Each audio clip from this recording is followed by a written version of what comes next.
Hello, Champagne Collective, and welcome to your August Collective. I'm really excited to bring you these two small grower producers. And I had a thought. So we did, in the other collectives, we did Spain.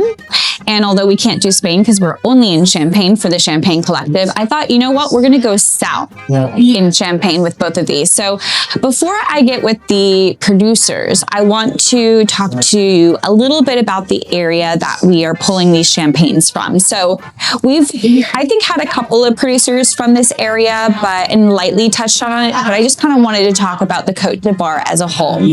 So the Champagne region is broken up into basically 5 regions.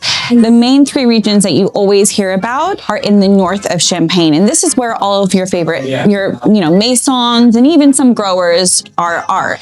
But really far south is a place called the Côte d'Ivoire, and it's so far south that it is closer to Chablis than it is Champagne. For example, on my tours, we never get down to the Côte d'Ivoire. It's just way too far for a visit. It's actually easier for us in 2028 to do Côte d'Ivoire and Burgundy in our trip than it is to do Champagne and the Côte d'Ivoire. So anyways, that's kind of where we're talking about. And with that difference in where that location is comes a different terroir and a different characteristics in the champagnes that you're drinking. So let me kind of give you a picture of the Côte d'Ivoire. So we're talking about a different terroir. So we're talking about different soils first and foremost. So the majority of the regular Champagne regions, you're talking a lot about Champagne chalk, right? That's our secret sauce or our special sauce. But down in the south in the Côte d'Ivoire is a soil called Camarigian soil, which is the same soil as Chablis. And that's made up of limestone and clay and kind of fossil, sea fossils, because of the area was underwater for like 150 million years ago. So that's when this soil was formed. And with that soil, you're going to get this beautiful minerality in the wine. So you have this like great energy and minerality. But in the Côte d'Ivoire, you're south. Many of the vineyards are south and southeast facing. It's very hilly. It's more rugged. So you get more sunshine, more exposure. So you also get a lot of like ripe fruit. With all of that combination, Pinot Noir really dominates in the Côte d'Ivoire. In this area as well, you're not going to really find a lot of big maisons. It's really small growers that are here. So family-run producers, which is really nice. And also the majority of the producers now, or not the majority, but a good number of the producers now focus on organic or biodynamic viticulture. So that's a little bit about where we are with your wines. So now let's get into the wines themselves. So for your first August champagne, we are going to visit Vincent Couche. And this producer, I would say, is fairly well known amongst the growers in the Côte d'Ivoire. Fantastic reputation. If you haven't had him before, you're in for a real treat. So a little bit about Vincent. He became an independent grower in 1996. He started to convert his vines in 1999 to biodynamics and then officially certified in 2008. He actually was one of the more on top of biodynamics.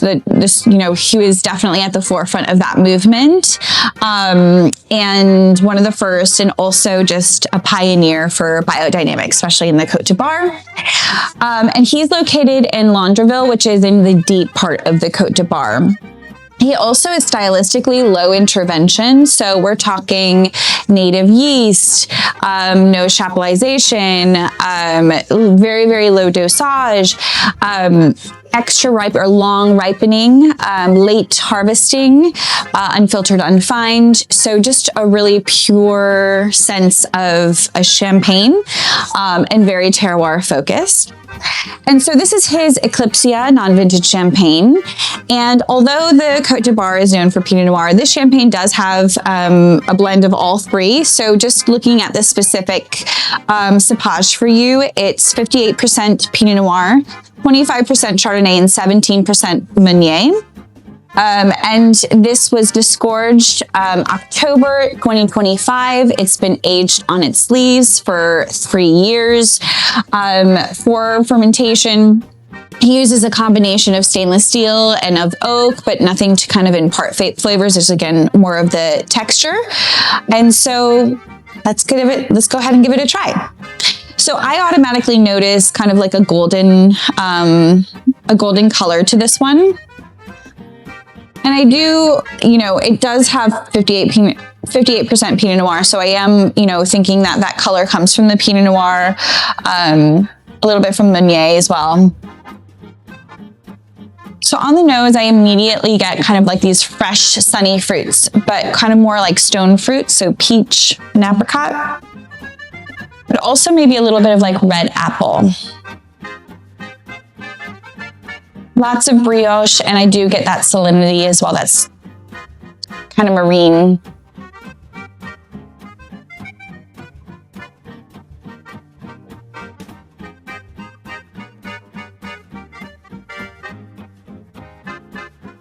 So same fruits on the palate.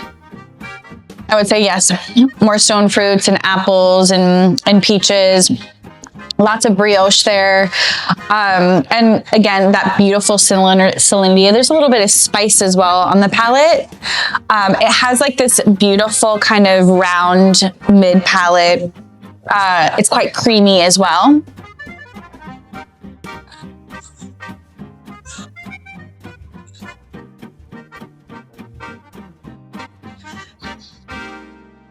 And it's bone dry.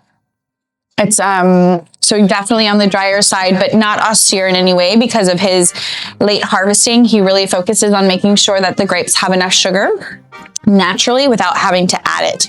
So it's a beautiful, dry, easy drinking champagne. It has such a clear grower DNA to it, but it's absolutely stunning.